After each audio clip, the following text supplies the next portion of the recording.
তো ভাই ঘটনা হচ্ছে আপনারা এই এলাকায় গাড়ল কিনতে এসে অনেক সময় প্রতারণা হচ্ছেন, অনেক সময় গাড়ল পাচ্ছেন না, যে অরিজিনাল মা গাড়ল বলে সেই মা গাড়লটা পাচ্ছেন না।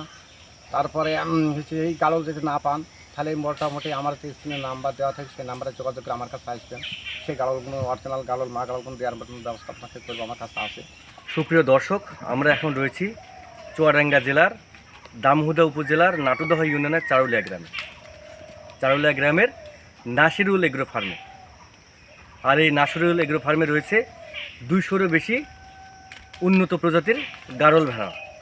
আপনারা যারা নতুন খামারির স্বপ্ন দেখছেন, ভাবছেন কয়েকটি গাড়ল কিনে সুন্দরভাবে একটি গাড়লে খামার তৈরি করবেন, নতুন উদ্যোক্তা হয়ে সফল হবেন, আসলে তাদের জন্য আজকের এই ভিডিওটি করা। আপনারা অনেক সময় গাড়ল ভেড়া কিনে প্রতারিত হন, আর সেই প্রতারণার হাত থেকে বাঁচতে এই গাড়ল ভেড়ার যিনি খামারের মালিক, এই নাসিরুল ট্যাংরা, উনি আপনাদের জন্য ওপেন চ্যালেঞ্জ ছুড়ে দিয়েছেন। তিনি জানিয়েছেন যে আমার এই খামার থেকে যদি আপনারা গাড়ল ভেড়া কেনেন, অবশ্যই উন্নত প্রজাতির গাড়ল আপনারা পাবেন, এবং সেই সাথে এই গাড়ল কেনার পর যদি কোনো ধরনের আপনাদের খামারে মনে হয় যে আপনারা ক্ষতিগ্রস্ত হচ্ছেন, তবে সেই ক্ষতিপূরণও দেবার প্রতিশ্রুতি তিনি আমাদেরকে দিয়েছেন।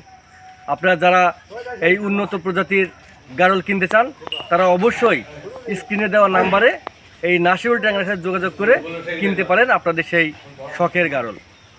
আমরা আপনাদেরকে নাসিরুলের সফল হওয়ার সেই গল্পটি শোনাবো, আমাদের সাথেই থাকুন। আপনার এই গাড়ল খামারের শুরুটা কিভাবে? এখন আমার সেই গাড়লের খামারের ইতিহাস অনেক বড়, বুঝলেন, অনেক বড় বলতে মানে আমার ছোটোবেলায় আমার মা মারা যায়। আমার একটা ভাইয়ের বয়স ছিল তখন 10 মাস। তো যাই হোক, তখন থেকে আমি মানে মুখ্যত তখন আমি ভারতে জোন খাটতাম, 3 টাকার জোন খাটতাম। এই 3 টাকার জোন খাটতে তখন আপনার হচ্ছে 2টা গাড়ল কিনি 115 টাকায়। 2টা গাড়ল 115 টাকায় কিনি। তো সেই গাড়ল দুটো আমি, আমার একটা ভাই ছিল, সেই ভাইটা চলে বেড়াই।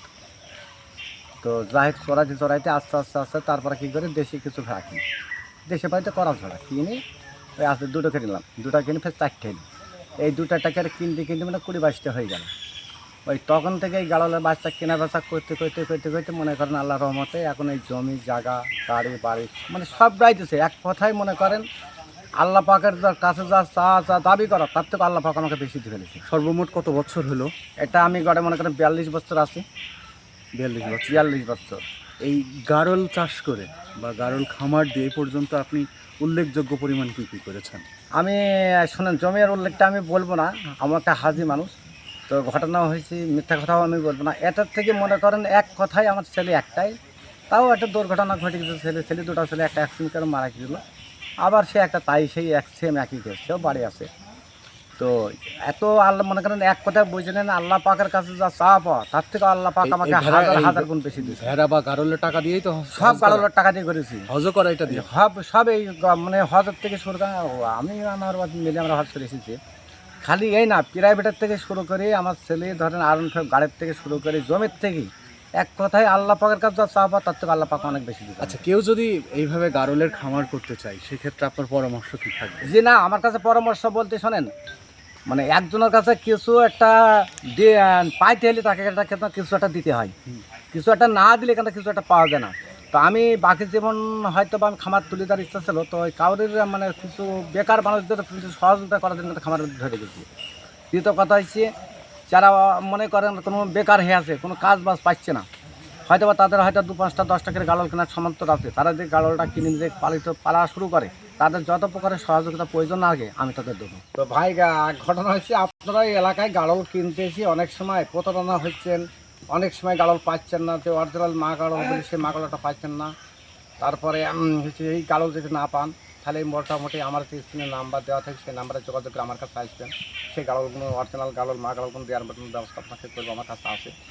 তারপরেও হচ্ছে আপনার যদি গাড়লের কোনো নিজানোর পরে যদি কোনো সমস্যা হয়, তার জন্য আপনি আমার কাছে ফোন দেবেন। তারপরে আমি ওষুধের কথা সব বলে দিচ্ছি, সেখান থেকে আমাকে ফোন দিলে ইনশাল্লাহ আমি সেগুলো ম্যানেজ করার চেষ্টা করব।